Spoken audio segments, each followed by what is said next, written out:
In his quiet, book-filled apartment, Liam Hayes spoke the words of a dying language, a sacred morning ritual, connecting his daughter Maya to the memory of her mother. But this fragile peace was shattered by a final notice bill, a stark reminder that the beautiful words he cherished couldn't keep the lights on. Miles away, in a sterile glass tower, CEO Evelyn Reed faced her own crisis. A $500 billion deal was about to collapse, held hostage by a single line of cryptic text no expert could decipher. She needed a key, and in her ruthless desperation, she was about to call upon the one man whose entire world she would instinctively despise, a man she believed was just a translator. Little did she know, his obscure language was the only thing that could save the empire she had sacrificed everything to build. This is TS Simple Serene Stories. Before we get back to this touching story, I have a quick question for you. Where are you watching from today? Drop your city in the comments below. And if you believe that humanity and miracles are eternal, do me a favor and hit that subscribe button. Now, let's get back to the story. The dawn light filtering through the dusty window of Liam Hayes' apartment was the color of weak tea, but inside, a quiet warmth held the gloom at bay. It was the warmth of their morning ritual, a sacred space carved out of the day's impending anxieties. "I knew Monsieur," Liam said softly, his voice a low, gentle rumble. "The land of the people," his 8-year-old daughter Maya replied without looking up from her toast.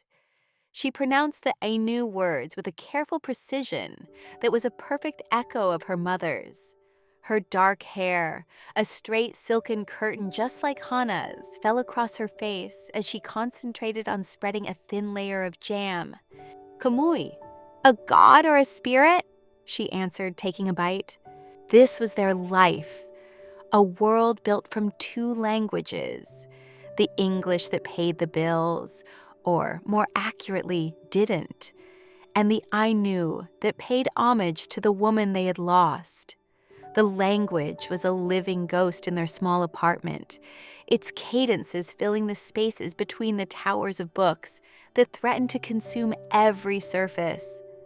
On the wall, partially obscured by a cascade of white and pink slips of paper, invoices, reminders, final notices, was a framed photograph.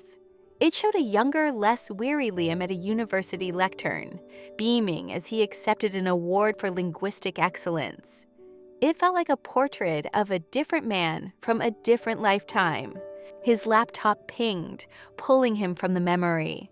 He opened it to see an email with a subject line in screaming red letters, "Final Notice, Utility Services." His stomach tightened into a familiar cold knot. He quickly minimized the window, but not before Maya caught the flicker of tension in his jaw. "Are we going to be okay, Daddy?" she asked, her voice small, her dark eyes holding a wisdom far beyond her years. "We're always okay," he lied, forcing a smile that felt brittle. He was about to close the laptop when another email slid into his inbox. The sender was an executive recruitment firm. The subject, urgent linguistic consultation, confidential. He almost deleted it, assuming it was spam. But curiosity, or perhaps desperation, made him click. "Dear Dr. Hayes," it began, the formal title a relic from his past life. "We sourced your details from the Cambridge University Linguistics Database. Your 2015 paper on archaic Ainu orthography has been flagged in relation to a time-sensitive corporate matter. We represent a major technology firm in need of your unique expertise." Liam stared at the screen. His paper. He hadn't thought about it in years. It was a dense academic exploration, a work of pure intellectual passion dedicated to Hannah. The idea that it had been flagged by a corporate algorithm felt like a profanation. But then he saw the number they were offering for a single consultation. It was more than he'd made in the last 3 months translating user manuals for kitchen appliances. It was a lifeline. Miles away, in an office that felt closer to the stratosphere than the city streets below, Evelyn Reed was eviscerating her executive team. The air in the room was so sterile it seemed to crackle with her fury. "Let me be clear," she said, her voice dangerously calm. "Tanaka Heavy Industries is on the verge of walking away from a partnership that would secure our market dominance for the next decade. Everything is signed, except for one clause. And you're telling me that no one in this company, with its army of consultants and its multi-million-dollar AI translation suites, can tell me what it means?" A vice president, sweating in his $1,000 suit, cleared his throat. "Evelyn, our Japanese team says it's not a standard dialect. They think it's some eccentric flourish. A local proverb, perhaps." Evelyn's stare was glacial. A $500 billion deal is being held up by a local proverb? She paced before the panoramic window, a predator in her cage of glass and steel. "Find someone, I don't care who. Find me the one person on this planet who can read this damn thing. I want that contract signed by Friday, or you can all start practicing your local proverbs on the unemployment line."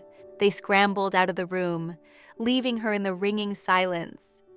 Her gaze fell to a small, worn photograph on the corner of her vast desk. It was of her and her father, taken 20 years ago, standing in front of the garage where he ran his failing mechanic shop. He was beaming with pride. She was a teenager, already simmering with an ambition that he would never understand. She touched the frame, a flicker of profound weariness crossing her face, a momentary crack in the armor. This company wasn't just about success. It was about erasing the memory of that garage, about proving him wrong, about filling a void that had been clawing at her for decades. The corporate mask slammed back into place. She had no time for weakness. That night, Liam sat in the glow of his monitor, the recruitment firm's email open. He was weighing the dignity of his past against the crushing reality of his present. Taking this job felt like carving out a piece of Hannah's memory and selling it to the highest bidder. The Ainu language was their sanctuary, not a corporate tool. But then he looked at Maya, sleeping soundly in her small room, and the choice became painfully clear. For her, he would do anything. He typed his reply, his fingers heavy on the keys. "I accept the meeting." The Aura Tech boardroom was a cathedral of corporate power, all gleaming chrome and black marble. Liam, in his best blazer, a decade old and smelling faintly of mothballs, felt like a field mouse in a lion's den. Evelyn Reed swept in, flanked by two lawyers who looked like they were carved from granite. She didn't offer a handshake. Her eyes, the color of a winter sky, flicked over his CV on a tablet. "I knew," she said, the word a small, sharp dart of derision. "I asked for a business consultant, someone who understands corporate Japanese." She looked up from the tablet, her gaze pinning him to his chair. "You're just a translator." The insult stung, not for his own sake, but for Hana's. He met her gaze, his voice quiet but firm. "Ainu is one of the foundational languages of Japan. Sometimes to understand the house, you need to look at the cornerstone, not just the new coat of paint."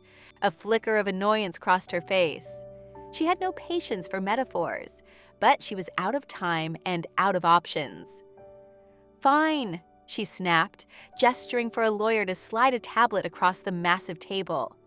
"Translate it. You have 1 hour." On the screen was a single line of text, written in a beautiful, flowing script that was both alien and intimately familiar. Liam's breath caught in his throat. It was the language of his wife's heart. He worked, the world outside the glowing screen melting away. An hour later, Evelyn and her team filed back in. "Well," she demanded. Liam looked up, his expression troubled. The literal translation is Kamuy na an kor kotan, sirpeker kor kuni ne. It means a god exists in the village, so the country will be bright. The room was silent. One of the lawyers snorted. "That's it?" Evelyn asked, her voice laced with disbelief. "That's the clause holding up a multi-billion-dollar technology deal?" "This is the literal meaning," Liam explained, leaning forward. "But it's not the answer. This is poetry, not prose. It's a philosophical statement. A dictionary can't help you here. To understand what Mr. Tanaka is truly asking, I need more time." Evelyn stared at him, her mind racing. Every other expert had failed. This quiet, rumpled man was the only one who had even gotten this far. He was her last, most infuriating hope. "You have 24 hours, she said, her voice like chipping ice. "And you'll sign so many NDAs your hand will cramp. Now get to work." The 24 hours Evelyn had granted Liam began not in a library, but back in the sterile boardroom. He'd requested one more meeting with her and her top legal counsel. "Before I can find the answer, you need to understand the question," Liam began, projecting the cryptic phrase onto the large screen.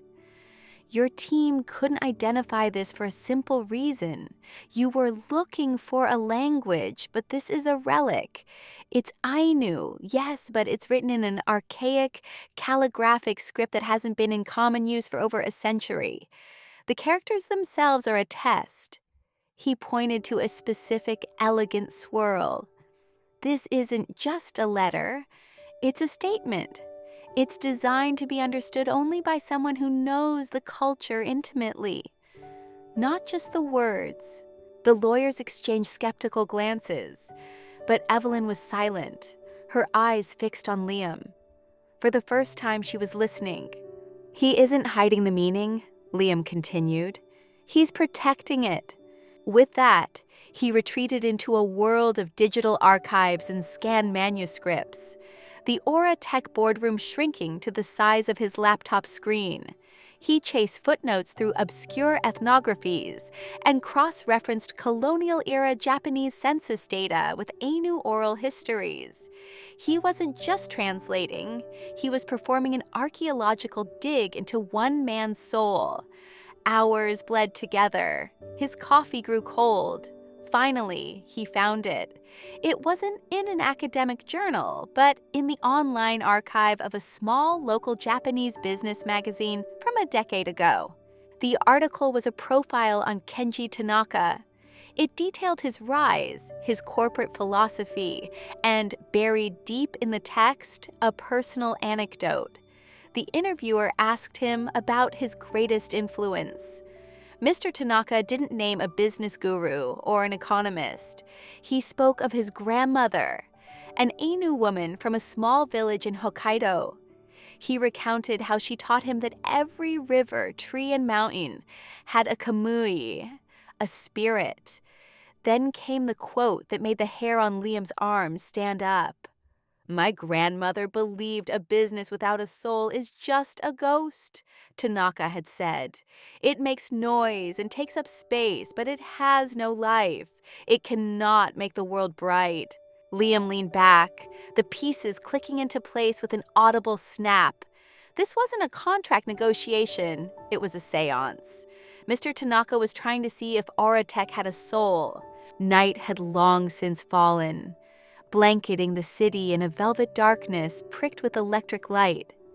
In his own small island of lamplight, Liam was adrift in an ocean of paper. Hana's journals were spread across the dining table, their pages filled with her elegant script, a mix of Japanese, English, and Ainu. He was close, he could feel it. But the final nuance of the word kotan, village, eluded him. The academic text defined it as a physical settlement, a place on a map. But that felt too simple, too hollow. It didn't fit with the spiritual weight of the rest of the phrase. The floorboards creaked. Maya stood in the doorway of her room, a small silhouette against the dim light, clutching her stuffed bear. "You're talking to Mama's books again," she whispered, not as a question, But as a statement of fact, Liam's heart ached. "I am," he admitted, his voice rough with fatigue. "They're not talking back tonight." She padded over and climbed into his lap, her small body a warm, comforting weight. She pointed a tiny finger at the character for Khotan he had been tracing over and over on a notepad. "Mama told me a story about that." Liam turned to her, fully attentive. "She did?" Maya nodded, her cheek resting against his chest. "She said the Ainu Khotan wasn't just the houses. It was the people, and the stories they told by the fire, and the songs they sang to the river, and how they shared their food even when there wasn't much." She looked up at him, her dark eyes luminous in the lamplight. "Mama said the Khotan was the village's heart." The word struck Liam with the force of a physical blow. Of course. It wasn't a place. It was a principle. It was the collective spirit of the people, the invisible web of connection, respect, and shared identity that gave a community its life. It was the heart. Maya, with her child's pure memory, had given him the final key. The next morning, Liam was patched into a video call with Evelyn and her executive team. He felt a fresh wave of anxiety as a dozen hard-faced, skeptical executives appeared in a grid on his screen. "Mr. Hayes has an update," Evelyn announced, her tone clipped and neutral. Liam took a deep breath. "Mr. Tanaka isn't asking about a location," he began. "He's asking about the company's core identity, its soul. He wants to know if Aura Tech is a Khotan, a community with a heart." A portly man in the top left square gave a short, derisive laugh. "Our identity is shareholder value, Mr. Hayes. Our heart is our bottom line." Before Liam could respond, his apartment door burst open and Maya ran in, holding up a sheet of paper. "Daddy, look! I drew a kamui." "Maya, honey, not right now," Liam whispered, trying to angle the laptop camera away. But it was too late. The screen had captured it all: the messy, book-strewn apartment, the drawing of a cheerful, multi-limbed bear spirit, the look of pure, unguarded love on Liam's face as he looked at his daughter.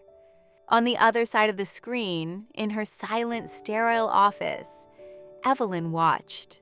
The image of the father and his child struck a dissonant chord deep inside her. It triggered a sharp, painful memory she kept buried. A long-ago birthday dinner for her own father. One she'd missed for an emergency meeting in Zurich. She remembered his disappointed voice on the phone, the way he'd said, "The company will always need you, Evie, but you only get one family." He'd been right. She'd built an empire, but her world was as cold and empty as the boardroom she sat in. The contrast between his life, chaotic, precarious but warm, and hers hit her with the force of a physical shock. Her certainty wavered, but when she closed her eyes, she didn't see spreadsheets or profit margins. She saw the raw, unyielding integrity in Liam's eyes, and she heard the words of the poem, now a permanent echo in the architecture of her mind. A lament for a city that was selling its soul. Evelyn walked back to her office, the sound of her heels on the marble floor echoing the frantic hammering in her chest. She was back in the garage, her father's grease-stained hands on her report card, his sad smile telling her she was smart, but that people like them didn't run the world. All her life she had run from that image. Now she was about to be dragged right back to it. She grabbed her phone, her hands shaking, and called Liam. The corporate mask was gone, her voice stripped of all its authority, leaving only raw, ragged fear. "Forget the soul, Liam! Forget the philosophy!" she pleaded, the words tumbling out. "Just give me the words. Give me a version of yes in his stupid language that I can email him. We can figure out what it means later. Just save this for me, please." There was a long pause on the other end of the line. When Liam finally spoke, his voice was gentle, but his words were unbending. "It would be a lie, Evelyn. He would know. This isn't a code to be broken. It's a value to be understood. The only way to answer is to show him you understand what he's asking." "Then it's over," she whispered, slumping into her chair. The fight had gone out of her. "They're firing me. You were right. I don't have a kotan. My company is just a machine." Evelyn turned. An old man with a kind, wrinkled face stood in the doorway, leaning on a cane. Professor Albright, her father's closest friend. Liam stood in his quiet apartment, the silence buzzing with the ghost of Evelyn's defeated voice. He looked at the photograph of Hannah on his desk, her smile bright with a warmth that could challenge the sun. He had spent years preserving her language, treating it as a sacred trust. To let its meaning be misunderstood now, to let its wisdom be dismissed as a corporate riddle, felt like the ultimate betrayal of her memory. But it was more than that. He felt a surprising, sharp pang of empathy for the ruthless CEO. He had heard the raw despair in her voice, the sound of a soul hitting rock bottom. It was a sound he knew all too well. He picked up his phone, his thumb hovering over her name. With a deep breath, he called her back. She answered on the first ring, her voice a dull monotone. "What?"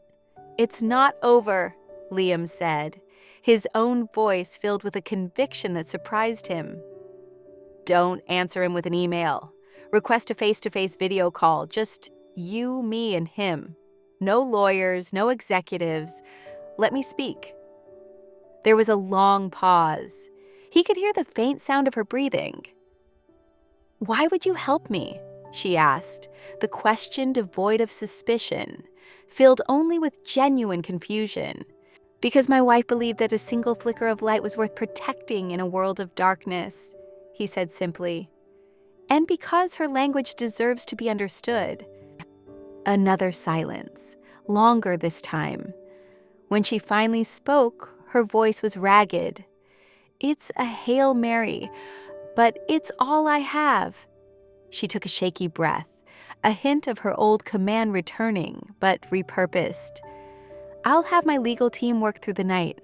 They'll draft a temporary consulting contract, full NDAs, security clearance. You'll be an official representative of this company. I'll override every protocol to make it happen." "However," she continued, and the word hung in the air like a guillotine, "it is my belief that proceeding on this basis would be a grave, long-term error." A confused silence fell. "The poem is not a legal document," she said, looking each partner in the eye, "but it is a document of value, a value that, once destroyed, cannot be recovered. It speaks to a heritage that is fundamental to the identity of this valley. To bulldoze that heritage for short-term gain would be an act of profound corporate vandalism. It would damage the Reed Global brand, open us up to decades of public condemnation, and, most importantly, it would be wrong." She slid the legal report into the shredder next to the credenza. The machine's whine was the only sound in the stunned room. "The Viridia Gateway Project, in its current form, is dead. We will go back to the drawing board. We will honor the history of this land, not erase it." She looked at their shocked, furious faces.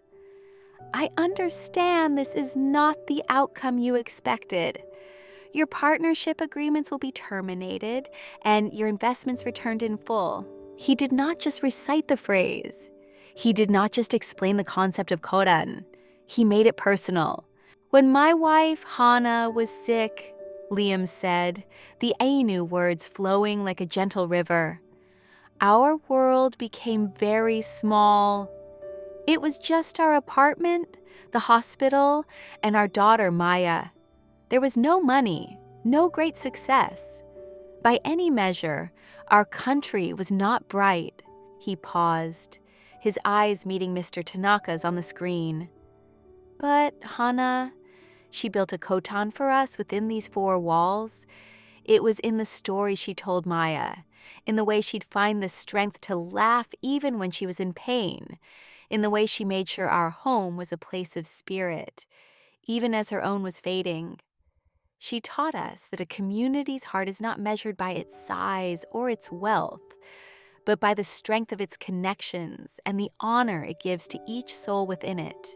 He leaned closer to the camera, his voice dropping to an intimate, earnest tone. You are not asking, Tanaka-san, if Oratech is profitable. You are asking if it is a home for its people's spirits. You are asking if the men and women who build your machines feel honored, if their creativity is a celebrated spirit, if their community has a heart.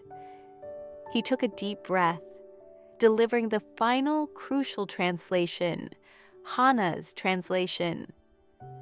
You are asking if Oratech is a company with a soul so that it may make the world brighter. A profound silence descended over the call.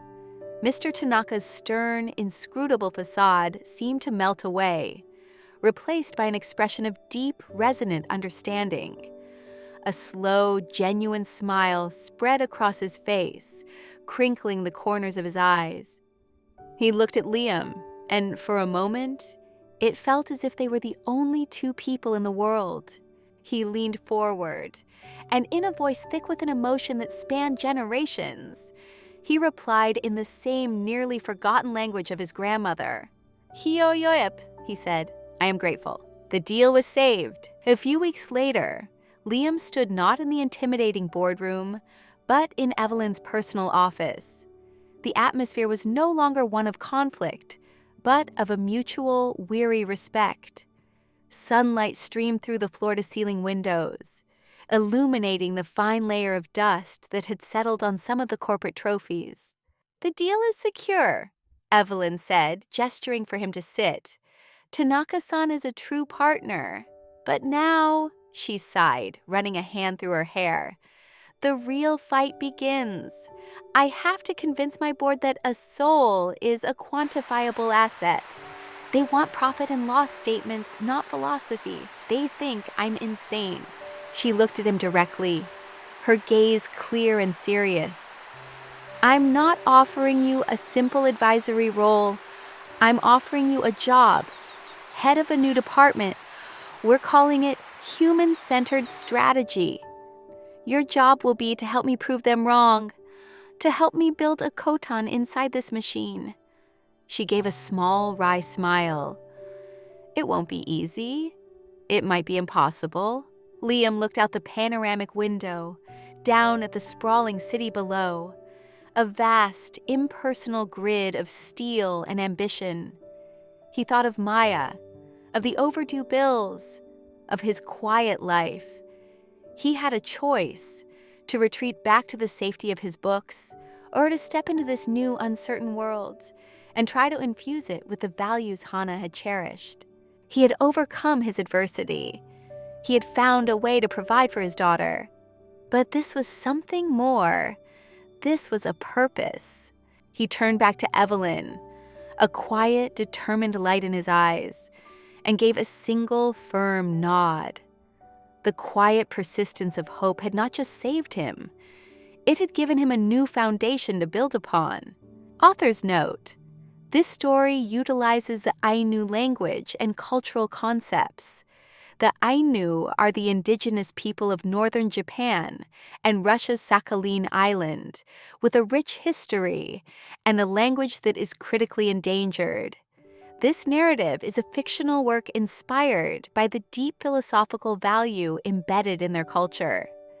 For authentic understanding, consultation with and support of Ainu cultural experts and revitalization programs is paramount. Thank you for taking a quiet moment with us. Every story is a journey, and we're so glad you joined us for this one. We believe stories are a way to connect, even when we're apart. If you felt a connection to this tale, We invite you to subscribe and become part of our growing circle. Our question for you today is, what's a simple moment of peace you've experienced this week? Share it in the comments. Let's fill this space with serene moments. Until the next story, be well.